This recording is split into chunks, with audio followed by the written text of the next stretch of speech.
Hello guys, Captain Alex Mason, and today I'm going to be completely serious. So, if you guys have seen the Fine Brothers react, they make certain videos on, reactions from kids, teens, and elders alike. And YouTubers, forget them too. But occasionally, every once in a while, they'll do a video on a controversial topic. One being guns. Now I'm going to tell you, and I'm going to tell you the truth about this. Gun control doesn't work. It has never worked in the past, and it will never work now. I wish that were a reality. This coming from a person who has like 2 guns in his house. But it's not, and I'm going to get to my message soon. So, because of the Sandy Hook incident, the president wanted us to increase gun control laws. Well, that doesn't work. See, the problem with that is, it's the fact that we have poor, control in the first place. He says, okay, well now I don't want people getting guns anymore, like certain guns. No. And then many people on the other side who are pro-gun say, we have our Second Amendment rights. So, a reason why we have the Second Amendment rights is because at the time when the U.S. Constitution was established and written, we had just come out of the Revolutionary War, fighting against the British Redcoats. They needed something to defend themselves, correct? I mean, you can't go at them with pitchforks and torches, because they got muskets and cannons waiting for you. They needed to make something, and most of their equipment they got from France, or they got building them themselves after stealing a couple of muskets from the actual redcoats that they managed to kill by surprise. And a lot of people are saying, oh, well, guns kill people. No. Guns don't kill anybody. People do. In reality, if you were a person, let's say this is a gun, I have, and I'm holding it, I have the choice whether or not I want to shoot to kill or shoot to halt or immobilize. You don't want to kill somebody with this unless you absolutely have to. Then that's when that justifies your actions. But then again, you don't want to kill anybody in the first place. It's stuck with you for the rest of your life, whether that person was a bad person you just shot or a good person. You don't want to live with that. But to say that guns are the main thing that's been killing people, no. Now I know in the U.S. we have higher percentage of homicides by guns, but that doesn't mean we're a bad country. We're one of the youngest countries in the world right now. Not saying that anymore, but it's not democracy is still incomplete, which is what our country is based on democracy. That's the type of government we have. That's why it's not complete yet, because they're still changing and putting more stuff into it, because that's what democracy is. But just I'm looking every single room around my house, and pretty much anything I see in my house can be used as a murder weapon. It's not just a gun. A pair of scissors can be used as a weapon. A lamp could be used as a weapon. A TV could be used as a weapon. A DVD could be used as a weapon. You just break it and then shape it, forge it into a sharp object. It's not just the guns, people. It's also saying, well, guns it's grammatically correct when you say guns kill people, because you'd be like, oh, really? So if I put a gun on the table, loaded, with the safety off, and put it down, it'll move itself to, move it by, some mystical power and point it at whoever it wants to kill and then pull the trigger without, a finger? No. That's like taking a pencil and a piece of paper, putting the pencil down on the table next to the piece of paper and say, okay, pencil, draw me a circle. It'll do nothing because the pencil alone can't draw the circle. It needs something to hold it. You need hands to write. So you'd have to take the pencil and let's say, and this is basically an example to guns. Let's say the circle is meant to be used, we'll symbolize that as being like something to kill. But if any other shape that I draw besides the circle means I didn't want to kill that person, I just wanted to stop that person. Like wound, shoot him in the leg and stop him. So the circle representing murder, using a gun to kill, I decide not to draw a circle. I decide to draw a square instead because I like squares, and squares would be not killing. See, in reality, the person wielding the weapon, has the choice to make that decision or not. And those who keep saying, oh, well, gun, even people outside our country are saying, no, you shouldn't. Well, no, it's not your business. Go away. You don't know what you're talking about. You're not, thinking about the other options to kill people. Just because you guys don't have guns doesn't mean people can't get them. It's like trying to reduce crime. Just because you have a police force doesn't mean you're going to stop crime. Crime will always be there. It's been around since the biblical times. Even with authorities, they still manage to proceed. Maybe not successfully, but they still exist. You can't remove something like that. It's not possible. It's basically been hardwired into the human world.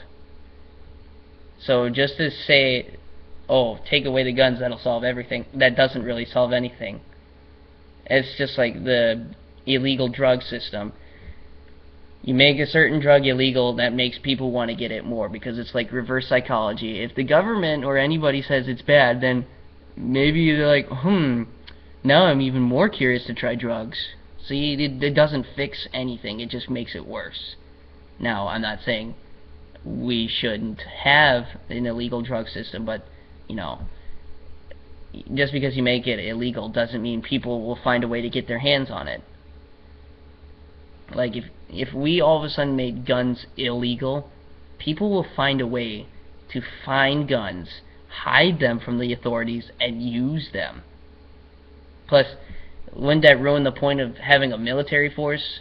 If you remove guns altogether, then what are the armed forces going to use? And just remember, the armed forces are considered citizens, and they have to follow the law. So, to make guns illegal, that would mean that every single armed forces serviceman or woman meant that they broke the law, and they would all be incarcerated for it. See, that doesn't make sense.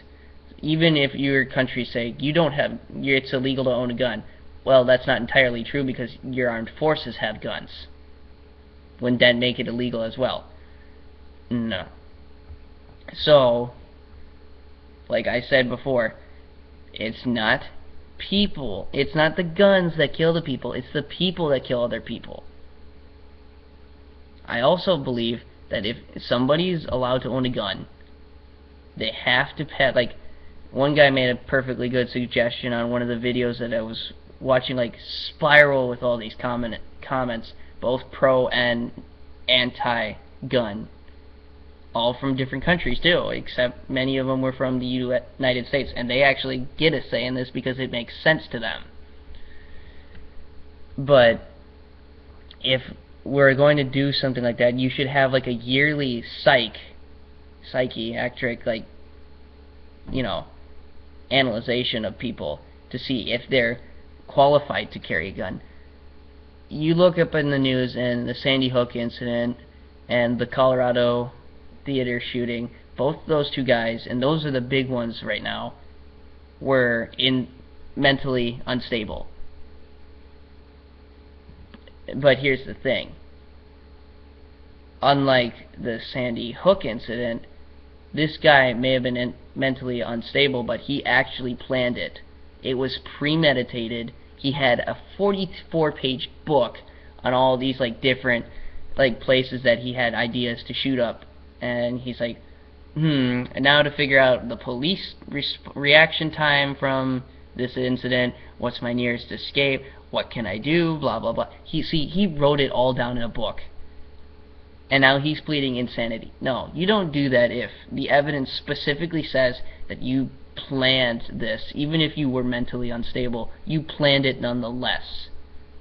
You can't walk away from that. You cannot be allowed to leave from that. And if the court decides that he's innocent, then I'm going to say you need to look again, bud, because he clearly premeditated. Even if he was mentally unstable, he still planned it nonetheless.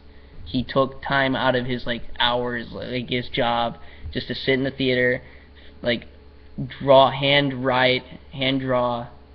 drew, whatever the word is I'm looking for. Took the time to draw his own map layout of the entire building, figure out the reaction time, notice every single security camera. Yeah. But anyway. Plus, it's also another thing. In my specific state, they want to remove the 48-hour waiting period for a handgun. And here's the reason why it was 48 hours in the first place. 48 hours is basically how long it would have taken people who are selling weapons to look at all the information from people who applied that, because they have all these papers coming in. However, now with the advancement of technology, you can just do that on your thing. And now people are saying, we want to change that. It doesn't need to be changed. Simple as that. It doesn't matter, you say, I want my guns now. It's alright, you paid for it, you're gonna get it. 48 hours or not, it's still your gun. It's not going anywhere. So don't complain. And another reason they have it in active is because they're worried that if you solely bought a handgun just for crime of passion, you think, give him 2 days, maybe he'll think this over, and you're like, yeah, you're right. See, it's not the guns that do it, it's the people. And just because there's a 48-hour waiting period for a handgun doesn't mean there isn't for any other type of guns out there too, like shotguns, rifles, bolt action. Anything can have more than a 48-hour waiting period. Sometimes it takes people 3 weeks to get a gun. But anyway, another thing that they're having an issue with, if you guys saw the 2020 thing recently, where they try and experiment with kids and guns, they say, oh, there's a huge increase of gun accidents by kids. That's not just the kids' fault, but also B, the parents' fault. These kids find these guns that aren't locked away, aren't unloaded for starters, and aren't kept out of children's reach. And some kids think, oh, well, if I pull the magazine out, that should be good, right? Wrong. You still have a round left in the chamber, and they pull the trigger thinking, oh, it's empty. Bang! Shot your own best friend. And if you've seen it, you'll see these kids, they put these guns, here's would be an example. You go to a picnic table, and you have all your stuff, this stuff that you normally see at a picnic in the summer. You've got your plates, you've got your food, you've got your napkins. The only thing that stands out is a handgun, left right out in the open. And most of the kids in this experiment, they didn't do it in the same setting. but this would be an example of what these kids would have done. So in a lot of these experiments that these kids were in, the first thing they said was, "Don't touch that. That's a gun, man." After watching the, safety, I forget his name, but I watched it as a kid. That Eagle, and ever since I saw it, I never touched a gun. Not without parents' consent. Like, "Hey, Dad, may I go take the 410 out and shoot some milk jugs with you watching me?" He's like, "Sure, go ahead," because he's watching me. He keeps the ammunition and the weapon in separate parts of the house. He's smart. Now, these kids, for a while say, "Don't touch it, don't touch it," and then they finally break in and "I'm gonna touch it." And what do? This is horrible. This is horrifyingly shocking. They look down the barrel, they're not even holding it. First off, you never want to look down a barrel in the first place. Secondly, if you do, it's still not a smart thing to do, but you got to make sure at least the gun isn't loaded. These kids had their finger pretty much next to the trigger. That's scary because they're 1 inch away from accidentally pulling it and probably blowing their head off. People need to, if you're going to have kids around guns, legally, you need to tell them, especially with handguns, remember, just because you take the magazine out doesn't mean there isn't a round left in the chamber. You have to open the action too. That's how you put most guns away too. You have to make sure the weapon's unloaded. You have to also make sure the action is open. If you leave the action closed, it's not a safe gun. You also have to make sure the safety is on. And have when you're carrying a weapon, you need to have the barrel pointing upwards. You got to treat it like every single weapon is loaded, even if it's not loaded.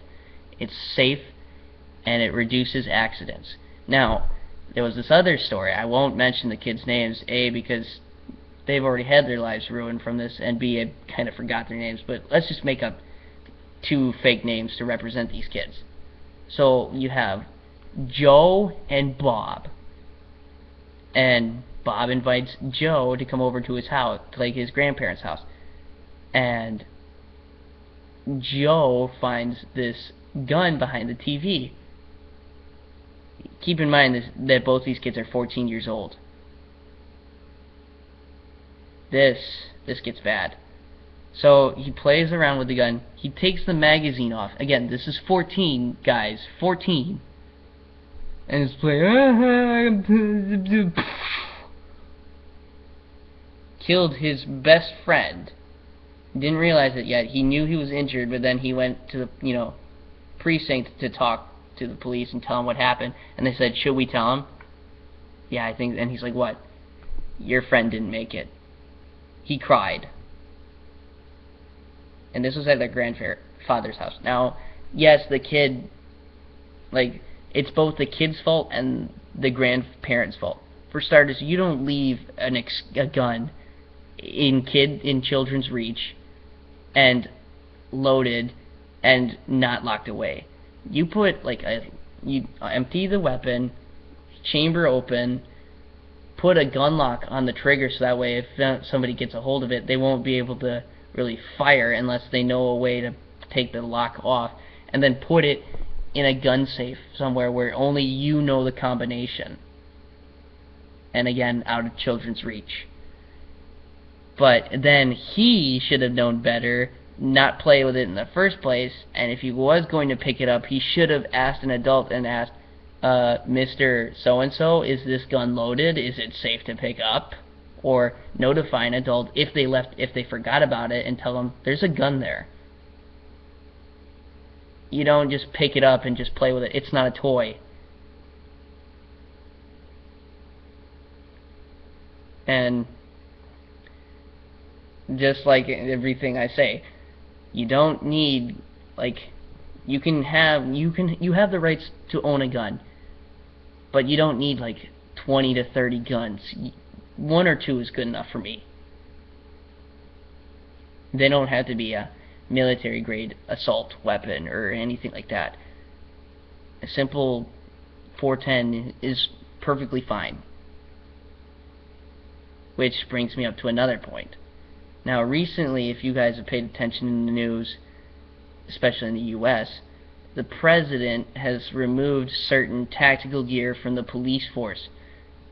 All this, like, not everything, but certain bulletproof vests, light armored vehicles, and certain weapons, and they say, oh, you look too paramilitary. Well, just remember, they don't want to, they have to.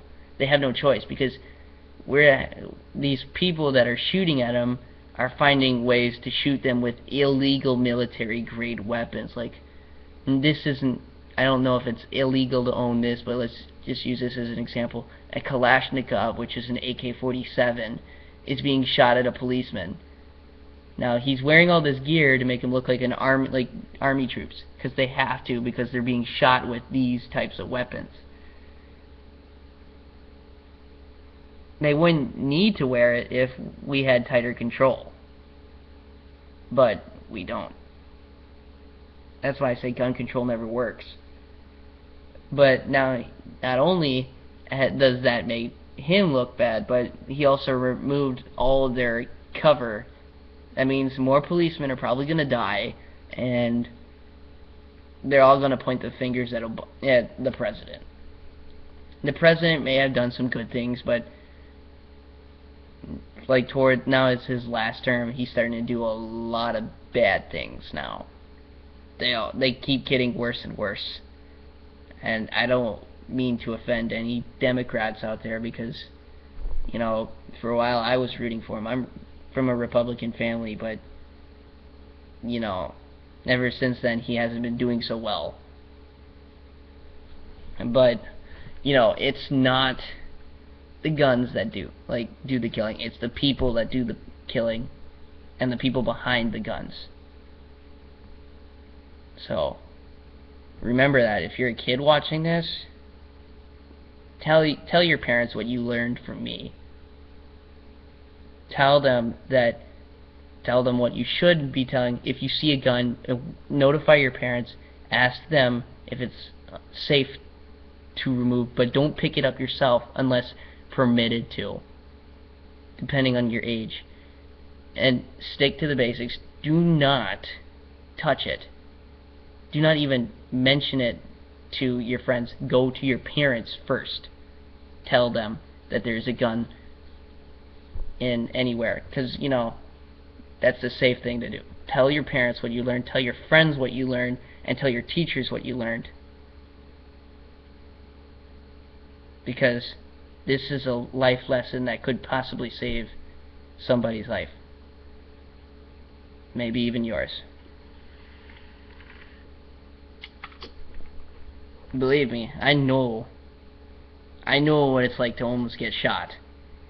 I was in a trap. I was in trap for my high school, and they have their own trap range. Now, they tell you you're only allowed to load one round, but there is a common mistake at the place where some person will load more than one, depending on what type of shotgun it is, because, you know, it's trap. And a person next to me leaning down to pick up the shells. We're not supposed to pick up the shells until we fire all 25 of our shells, then pick them up. Started picking up his shells in the middle of the actual shooting range. He's probably got his shotgun loaded, but action's still open. He's leaning down, and as he's leaning down, his arm is tilting his shotgun barrel to me. I said to him, and I'm not going to mention his name, but he has problems, and to be honest, I don't trust him with a gun, and I don't trust him with fighting too. He says, oh, I'm a good wrestler. You get pinned down every time. I could pin you down, and I don't do wrestling. And he's pointing at, and he's like, dude, pick up the shells later. We don't pick up shells until everybody has done emptying every single piece of ammo. He's like, no, I'm going to pick them up now. He's like, do you realize where you're pointing that barrel right now? You're pointing it at my face. Wait until everybody has fired all 25 of their shotgun shells, then pick it up. Again, safety applies for everything. Just remember that.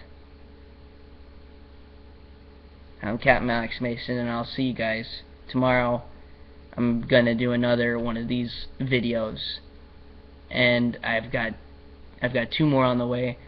Tomorrow I'm gonna be talking about the Confederate flag, and then the day after, or whenever I get back to this, because I don't know what's going to be planned, I'm gonna be talking about same-sex marriage.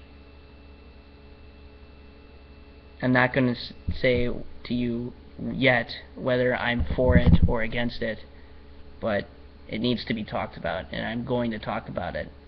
Whether you are pro-gay or anti-gay, don't like it, I'm still going to talk about it because I have a voice. So, yeah, I'm going to end it here. Bye.